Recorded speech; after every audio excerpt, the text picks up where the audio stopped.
गुरु प्यारी साध संगत जी, राधा स्वामी। प्यारी साध संगत जी, आज की यह वाणी कबीर साहिब की वाणी है। आज के इस सत्संग में आपने हमें बताया है कि भजन सिमरन करने से हमारे जीवन में क्या बदलाव आते हैं। सत्संग को ध्यानपूर्वक अंत तक सुनिए। सत्संग के वचन। दुख में सुमिरन सब करें, सुख में करे न कोय।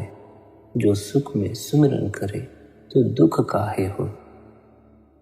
आप कहते हैं जब दुख का समय आता है तो हर किसी को मालिक की याद आ जाती है, तो हर कोई भजन सुमिरन करने लग जाता है। लेकिन जब सुख का समय होता है तब ना तो मालिक की याद आती है, ना भजन बंदगी की याद आती है। जीव जब सुख के पलों में होता है तब वह अपने अहंकार की पूर्ति का स्वाद लेता है। उसे लगता है कि मानो सब कुछ उसके हाथ में है। सुख के क्षणों में मालिक को याद करना तो दूर की बात है। सुख के क्षणों में जीव अपने आप को ही मालिक समझने लग जाता है। लेकिन फिर जब दुख आता है तो उसे एक बड़ा ही जोर का झटका लगता है।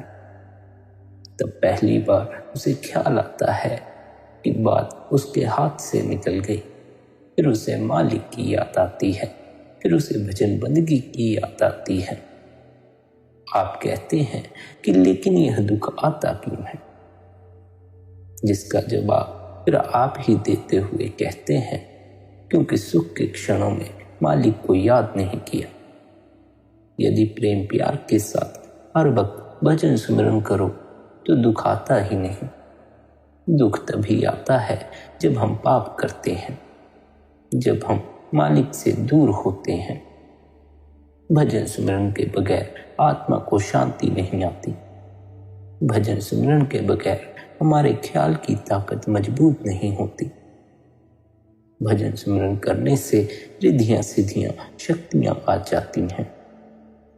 यदि कोई मुसीबत भी आ जाए तो भजन सुमिरन करने वाला परवाह नहीं करता, क्योंकि उसका दिल मजबूत हो जाता है।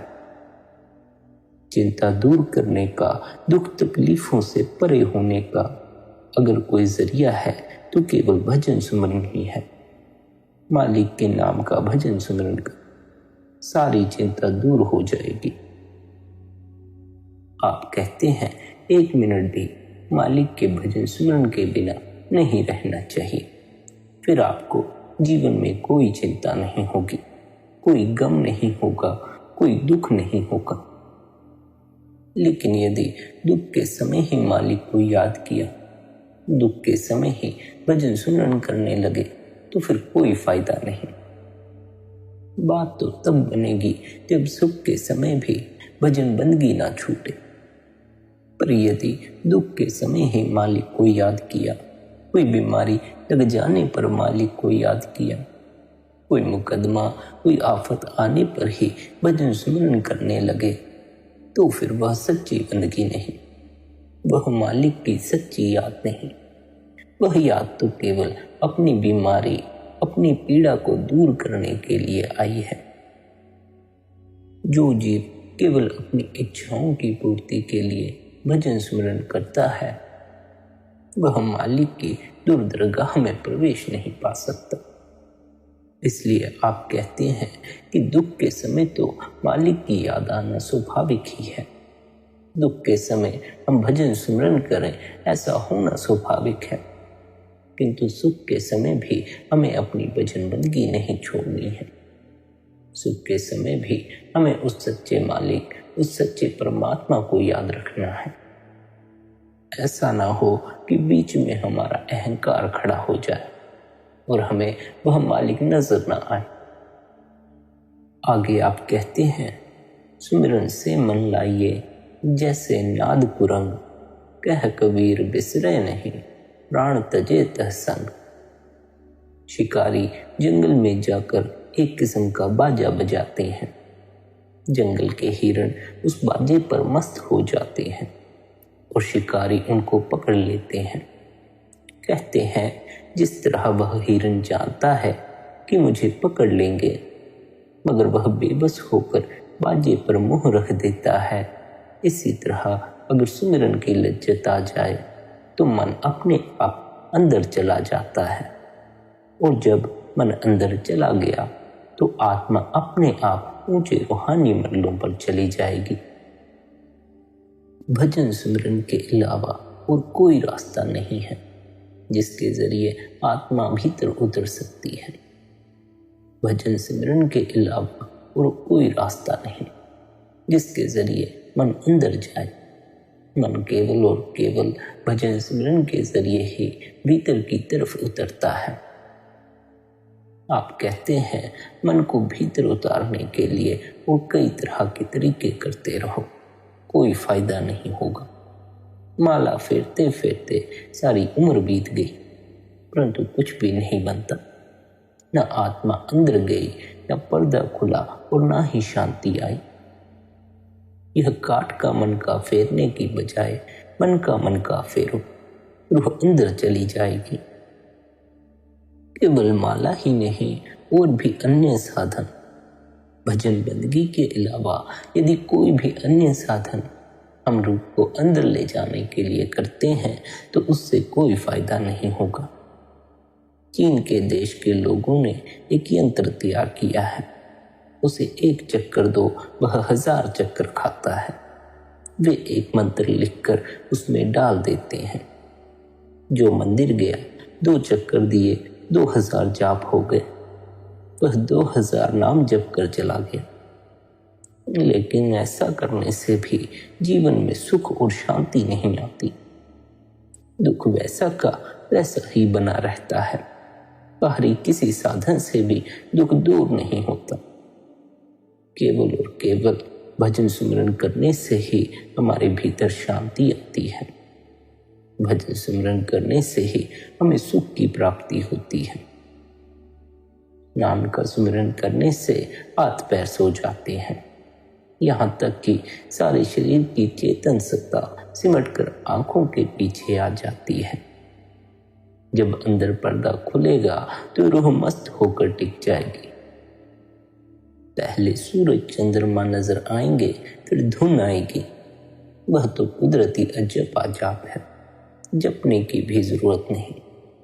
आप अपना ख्याल उसके साथ लगा दो, उसमें अपनी सुर्त को जोड़ दो, तब कहीं जाकर हमारे जीवन में परम आनंद उतरेगा। तब कहीं जाकर हमारे जीवन में सुख उतरेगा। लेकिन ऐसा भजन सुमरन किए बगैर नहीं हो सकता। भजन बंदगी ही आपको आनंद और सुख से भरती है। भजन बंदगी के अलावा और कोई रास्ता नहीं है। आगे आप कहते हैं कि भजन सुमरन करने से हमारे जीवन में क्या क्या बदलाव आते हैं। आप कहते हैं भजन जीवन जीने का एक ढंग है। यह नहीं कि आप केवल कुछ घंटों के लिए एक कमरे में अपने आप को बंद कर लें और फिर सारा दिन भजन सुमिरन को भूले रहें। भजन को आपके जीवन का एक जरूरी हिस्सा बन जाना चाहिए और इसे आपके हर दैनिक कार्य और व्यवहार में झलकना चाहिए।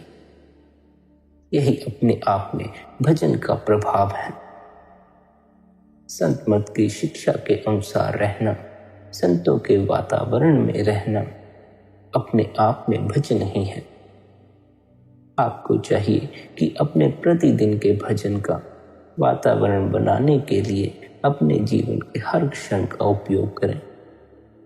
जो भी काम आप करें वह भजन में बैठने के लिए आपके अंदर शौक और प्यार पैदा करे। इस प्रकार भजन हमारे लिए जीने का एक तरीका बन जाएगा, क्योंकि हम हर वक्त अपने भजन के द्वारा पैदा किए वातावरण में रहने और कार्य करने लगेंगे। ऐसे वातावरण में रहने के लिए हमें सदा सुखी तथा शांतिपूर्ण जीवन बिताना चाहिए। भजन सुमिरन की शांति और आनंद का प्रभाव जीवन के बदलते मौसमों के अनुसार अपने आप को ढालने में आपको सहायता देगा। और आप हर समय स्थिरता तथा संतुलन बनाए रख सकेंगे। आप अपने अच्छे और बुरे कर्मों का उनके बदलते हुए रूप में समता और संतोष के साथ सामना कर सकेंगे। हम अपने भाग्य में लिखी घटनाओं के चक्र को तो नहीं बदल सकते, लेकिन सद्गुरु के हुक्म में रहकर और भजन स्मरण करके उन कर्मों का हिसाब देते हुए शांत और प्रसन्न रह सकते हैं।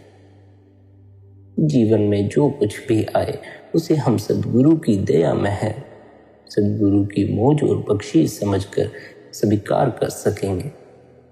लेकिन कब? जब हम भजन सुमिरन करेंगे। जब हम भजन सुमिरन करेंगे तब हमें विश्वास हो जाएगा कि सद्गुरु ही हमारे जीवन के कर्णधार हैं और उनके हृदय में हमारे सुख और भलाई का ही ख्याल है। अपनी दया में वे जितनी जल्दी हो सके हमें प्रभु के पास ला रहे हैं, ताकि जो कुछ भी प्रभु के पास है वह सब हमें दे सके। इसलिए शिष्य के हृदय में चिंता के लिए कोई स्थान नहीं होना चाहिए। आप कहते हैं भजन के द्वारा हम अपने मनुष्य जन्म के उद्देश्यों को पूरा करते हैं। केवल भजन ही वह पूजा है जो उस परमपिता परमात्मा को प्रसन्न करती है। भजन के द्वारा हम उसकी दया मेहर पाने और उसके प्यार को अपना सकने के योग्य बनते हैं। जो प्रेम और भक्ति हमें प्रभु ने दी है उसे हम भजन के द्वारा बढ़ाते हैं, ताकि हम तेजी से अपने उद्देश्य की ओर जा सकें। इस तरह भजन करना परमात्मा की इच्छा या मौज में रहना है, प्रभु और सद्गुरु के हुक्म में रहना है। आगे आप समझाते हैं कि हुक्म में रहने का क्या मतलब है। हुक्म में रहने का मतलब है कि इस हिदायत को मानना, चाहे मन लगे या ना लगे, कोई नतीजा मिले या ना मिले, चाहे कितने भी जरूरी काम करने हों, इन सब के बावजूद हर रोज भजन बंदगी को वक्त देना है। हुक्म में रहने का मतलब बस ऐसा करना है, अपनी भजन बंदगी करना। यह एक कार्य बिना किसी किंतु परंतु के सद्गुरु के उपदेश का पूरी तरह पालन करना, इसमें सभी कुछ आ जाता है। इससे हम बदले की भावना को छोड़कर माफ करना सीखते हैं, स्वार्थी होने की बजाय नेक दिल बनते हैं। हमारे अंदर दया भाव पैदा होता है। दुखी होने और शिकायत करने की बजाय हमारे अंदर आनंद और संतोष आने लगता है। संत के प्रति पूर्ण समर्पण करने से पापी भी संत बन जाता है। हुक्म में रहने से हम शिष्य के रूप में हमेशा बेफिक्र और खुश रहने लगते हैं। जरा सोचो किस तरह सभी संत सद्गुरु जिंदगी भर शिष्य बने रहे। जरा गौर करो कैसे हर संत सद्गुरु ने यही कहा है कि उनके सद्गुरु करण करावनहार हैं, यानी उनके लिए सब कुछ है। सद्गुरु अपने आप को सिर्फ एक सेवादार के रूप में देखते हैं, जो अपने सद्गुरु द्वारा सौंपी गई जिम्मेदारी निभा रहे हैं।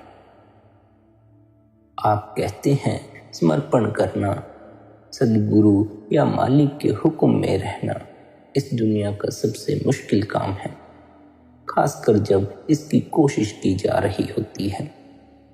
लेकिन जब समर्पण हो जाता है, हमें उसकी रज़ा में रहने का तरीका आ जाता है, तो यह सबसे आसान लगता है। समर्पण ऐसी अवस्था है जब मन में कोई सवाल नहीं उठता और जीव को पूर्ण विश्वास हो जाता है। लेकिन यह बात याद रखनी जरूरी है कि सद्गुरु समर्पण की मांग नहीं करते। समर्पण अपनी इच्छा से किया जाता है। यदि आप चाहें तो सद्गुरु के हुक्म की उल्लंघना कर सकते हैं, उनके उपदेश की उल्लंघना कर सकते हैं। सद्गुरु जोर जबरदस्ती आपसे नहीं कहेंगे कि मेरे उपदेश पर अमल करो। वह आपकी मर्जी है। किंतु जो सद्गुरु के उपदेश पर चलकर भजन सुमिरन करता है वह अपने असली घर सचखंड में पहुंच जाता है। परमात्मा की दया और भजन सुमिरन द्वारा ही हमारे अंदर वापस अपने असली घर जाने की तड़प पैदा होती है। भजन का प्रभाव सचमुच ही एक चमत्कार है। हम दुनिया से विमुख हो जाते हैं और जिस तीव्रता के साथ हम दुनिया की ओर दौड़ रहे थे उसी तीव्रता के साथ हम कुल मालिक की ओर दौड़ने लगते हैं। हमें उस सच्ची प्रीति तथा भक्ति के अलौकिक आनंद और शांति का अनुभव होता है, क्योंकि हम अंतर में अपने सद्गुरु में लीन होकर एक बूंद से रूहानी सागर ही बन जाते हैं। आप कहते हैं जो वातावरण हम भजन सुमिरन के द्वारा बनाते हैं हमें सारा दिन उसी में रहना है। हम स्वप्न में भी भजन को नहीं भूलते, दुनिया के कामकाज करते हुए भजन को नहीं भूलते। लोगों के साथ हमारे व्यवहार में भी हमारे भजन का प्रभाव झलकना चाहिए। हमारा कारोबार ईमानदारी वाला होना चाहिए। असल में हमारा सारा जीवन ही ईमानदारी वाला और छल रहित होना चाहिए। यह असली भजन है। केवल अपने आप को 2 घंटे के लिए कमरे में बंद कर लेना और फिर सारा दिन संत मत के उपदेशों को भूल जाना असली भजन नहीं है। भजन का प्रभाव हर समय हमारे साथ होना चाहिए। यह बहुत कठिन संघर्ष है, पर भजन के द्वारा जो वातावरण हम बनाते हैं उसे कायम रखना है।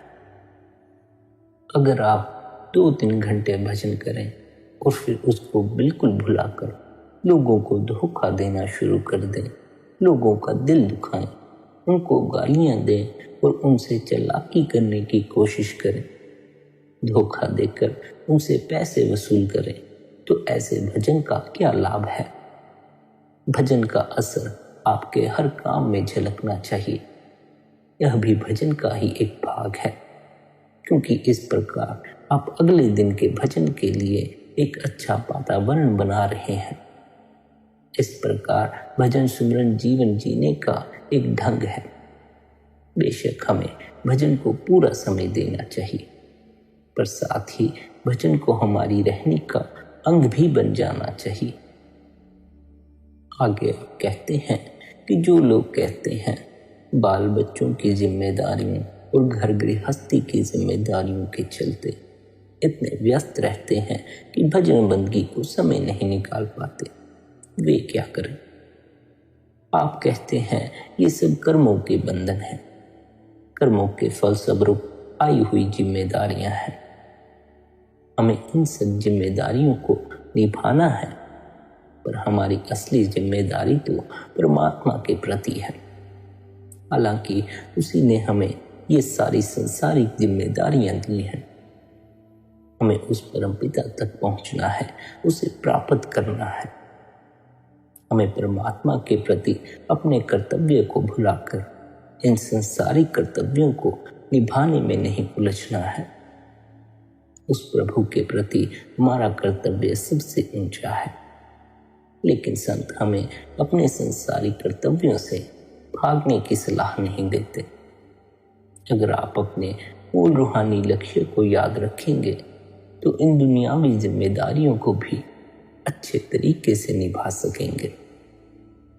अगर आप संत मत की राह पर चलेंगे तो आप एक अच्छे पति, एक अच्छे नागरिक, एक अच्छे मित्र, एक अच्छे पिता, एक अच्छे साथी बन सकेंगे, जिसका अर्थ होगा कि आप अपनी जिम्मेदारियां कहीं ज्यादा अच्छी तरह निभाएंगे। आप कहते हैं हमें संत मत पर चलने में गंभीर होना चाहिए, लेकिन इसका यह मतलब नहीं कि हम जीवन की हंसी खुशी की उपेक्षा करें या उसे भुला दें, बल्कि हमें तो और भी निश्चिंत और प्रसन्न रहना चाहिए, क्योंकि हम संत मत की राह पर चल रहे हैं। एकाग्रता तनाव को दूर करने में मदद देती है। भजन सुमिरन हमें अपनी समस्याओं से ऊपर उठने में सहायता देता है। और जब समस्याएं पीछे रह जाती हैं तो हम निश्चिंत हो जाते हैं, तनाव रहित हो जाते हैं। भजन आपको तनाव, परेशानी और दुख की भावना से ऊपर उठने में मदद करता है। इसलिए यदि किसी के जीवन में तनाव हो, परेशानी हो या ज़्यादा दुख हो तो वह भजन सिमरन अवश्य किया करे। भजन सिमरन करने से उसके सभी दुख तकलीफ दूर होते चले जाते हैं। सच कहूं तो ऐसा है कि दुख तकलीफ तो कहीं नहीं जाते, क्योंकि वह हमारे कर्मों का ही हिसाब किताब है। जब तक हम चुकाएंगे नहीं तब तक वह चुकेगा भी नहीं। लेकिन भजन सिमरन करने से मालिक हमें वह ताकत बख्शता है जिसके जरिए हम खुशी खुशी और सुख में अपना हिसाब किताब चुकाते हैं। आप कहते हैं असल में केवल भजन सिमरन ही आपको शांत और निश्चिंत बना सकता है। जब कोई भी बात हमारी इच्छा या कामना के विरुद्ध होती है तो हम अशांत हो जाते हैं, और जब हमारी इच्छा के अनुसार बात होती है या हम अपने आप को परिस्थिति के अनुसार ढाल लेते हैं तो हम शांति का अनुभव करते हैं। इसलिए संत महात्मा हमेशा कहते हैं कि हमें अपने आप को हर परिस्थिति में ढालने की कोशिश करनी चाहिए। परिस्थितियां हमारे साथ समझौता नहीं करेंगी, इसलिए परेशान होने या तनाव महसूस करने का कोई फायदा नहीं। हमें हालात के साथ समझौता करना चाहिए। खुशी इसी में है। अगर हम कहें कि सर्दी का मौसम नहीं आना चाहिए तो सर्दी को तो आना ही है, वह तो आकर ही रहेगी। हम सर्दी का सामना करने की तैयारी कर सकते हैं, लेकिन सर्दी का सामना करने की तैयारी करके भी सर्दी को रोक तो नहीं सकते। केवल उसका सामना करने के लिए अपने को तैयार कर सकते हैं। अगर हम गर्म कपड़े पहन लेते हैं, कमरा गर्म करने के लिए हीटर रखते हैं, तो हम सर्दी में भी खुश रह सकते हैं। अगर हम अपने आप को तैयार नहीं करते तो हम सर्दी में भी दुखी रहेंगे। इसी प्रकार जब गर्मी का मौसम आए और आप चाहें कि गर्मी ना पड़े तो आप गर्मी को आने से रोक नहीं सकते। गर्मी तो आएगी ही। लेकिन अगर आपके पास हल्के ठंडे कपड़े हैं, पंखा, ठंडा पानी है, ठंडा स्थान है, तो आप गर्मी में भी खुश रहेंगे, क्योंकि आपने हालात का सामना करने की तैयारी कर ली। इस उदाहरण से आप समझाना चाहते हैं कि जिस प्रकार सर्दी को रोका नहीं जा सकता, केवल उसका सामना करने की तैयारी की जा सकती है, उसी प्रकार हम दुखों को, परेशानियों को जीवन में आने से नहीं रोक सकते, केवल उनका सामना करने की तैयारी कर सकते हैं। जिस प्रकार हम सर्दी से बचने के लिए कंबल ओढ़ लेते हैं, उसी प्रकार हमें दुख परेशानियों से बचाव के लिए भजन सिमरन करना चाहिए। जिस प्रकार ये बाहरी मौसम बदलते हैं, इसी प्रकार हमें इस शरीर में रहते हुए जिंदगी के बदलते मौसम का सामना करना है। अपने अच्छे और बुरे कर्मों के फल को भोगना है। ना तो अच्छे कर्मों का प्रभाव हमेशा रहता है और ना ही बुरे कर्मों का प्रभाव हमेशा के लिए रहता है। कर्मों के प्रभाव के अनुसार हमें अपने आप को बदलना चाहिए, तभी हम खुश रह सकते हैं, तभी हम शांत रह सकते हैं। लेकिन अगर आप कहें कि मेरे घर में कोई दुख की घटना ना घटे, तो यह संभव नहीं है। जिसे मरना है वह तो मरेगा ही। यदि कोई दुख आना है तो वह तो आएगा ही। अगर आप परिस्थिति को समानतापूर्वक स्वीकार कर लेंगे तो सुखी रहेंगे। अगर आप परिस्थिति को स्वीकार करने से इनकार करेंगे तो फिर दुखी होने के अलावा और कोई रास्ता नहीं। खुशी और शांति अपने आप को परिस्थितियों के अनुसार ढाल लेने में है। आगे आप कहते हैं कि बीमारी या मुकदमा या कोई झगड़ा या कोई और परेशानी हो, ये सब बाहर से आई हुई परेशानियां हैं। बाहर से आई इन परेशानियों के कारण भीतर का आनंद भी डगमगा जाता है। अगर आप भजन सुमरन बराबर करते रहेंगे तो आप अपने चारों ओर एक ऐसा वातावरण बना लेंगे जिसके आनंद और शांति का आपको अपने अंदर अनुभव होगा। अपने दैनिक जीवन और कारोबार में तथा लोगों के साथ व्यवहार करते हुए हमें संत मत के आदर्श, शिक्षा और अभ्यास तथा संत मत की रहनी को याद रखते हुए उसी शांति तथा आनंद के वातावरण में रहने की कोशिश करनी चाहिए। यदि हम हर पल भजन के वातावरण को अपने साथ रखते हैं तो बाहर की परिस्थितियों से हमारे भीतर का आनंद नहीं डगमगाता, हमारे भीतर की शांति जरा भी नहीं बिगड़ती। आप कहते हैं कि भजन सुमिरन का असल उद्देश्य तो आपको अपने भीतर में रूहानी मंडलों का अनुभव होना है। लेकिन यदि आपको अंतर में अनुभव ना हो तब भी आप भजन का प्रभाव अवश्य महसूस करेंगे। आप अपने अंदर भजन सुमरन के द्वारा आनंद, खुशी और संतोष का अनुभव करेंगे और आपका जीवन के प्रति पूरा दृष्टिकोण ही बदल जाएगा। भजन सुमरन का प्रभाव तो होता ही है, चाहे आपको अंतर में कोई रूहानी अनुभव हो या ना हो। आगे आप समझाते हैं कि यदि ऐसे हालात पैदा हो जाएं कि भजन सुमरन करना मुश्किल हो जाए तब क्या करें। आप कहते हैं हालात बदल जाएंगे। हालात बदलते ही रहते हैं, कभी एक जैसे हालात कभी भी नहीं रहते। लेकिन अगर आप भजन सुमरन करते रहेंगे तो उनका आप पर प्रभाव नहीं पड़ेगा। आप वातावरण को नहीं बदल सकते, आप होने वाली घटनाओं तथा परिस्थितियों को नहीं बदल सकते। आपका भाग्य आपको एक विशेष वातावरण, एक खास परिस्थिति में लाया है और आपको उनका सामना करना ही होगा। लेकिन आपको अंदर इतनी शक्ति मिल जाती है कि उन हालात का असर आप पर ना पड़े और आप उनसे परेशान ना हों। लेकिन ऐसा केवल और केवल भजन सुमरन करने से होता है। भजन सुमरन ही वह ताकत बख्शता है जिसके जरिए हालातों का हम पर कोई असर नहीं होता। हर परिस्थिति में खुश रहने का मतलब है कि अगर हम हर परिस्थिति में अपने आप को संभाले रखें, समता भाव रखें तो हम खुश रह सकेंगे। अगर सर्दी के आने पर आप सर्दी के लिए तैयार हो तो आप खुश रहोगे। गर्मी आने पर अगर आप मौसम के अनुसार अपने आप को व्यवस्थित कर लें तो आप गर्मी में भी खुश रहेंगे। इसी प्रकार यदि आप किसी भी हालात के लिए भजन सुमरन की तैयारी रखेंगे तो आप खुश रहेंगे। आगे आप समझाते हैं कि भजन सुमरन का असल उद्देश्य इंद्रियों के भोगों से, इंद्रियों के स्वादों से विमुख होकर मालिक की भक्ति करना है।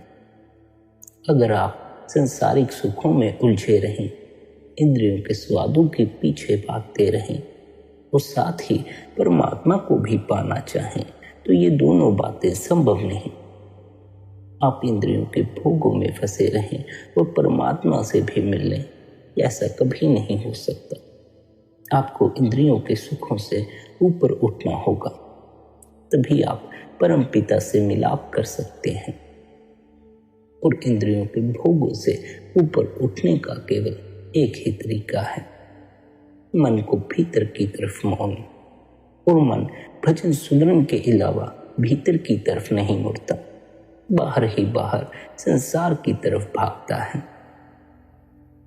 जिसका मन भी बाहर की तरफ ज्यादा भागता हो वह भजन सिमरन का समय और अधिक बढ़ा दे। जितना करते हैं उससे और अधिक करना शुरू कर दें। धीरे धीरे मन भीतर ठहरना सीख जाएगा। बाहर भटकने की बजाय, बाहर के स्वादों की बजाय मन को भीतर सुमिरन में रस आने लगेगी। भजन सुमिरन करने से तीसरे तिल पर एकाग्रता प्राप्त हो जाती है। आप कहते हैं कि आंखों के केंद्र या तीसरे तिल पर रहने का क्या अर्थ है? इसका अर्थ है कि आप अपने मन को संसार में फैलने नहीं देते। आप अपनी क्षमता नहीं खोते।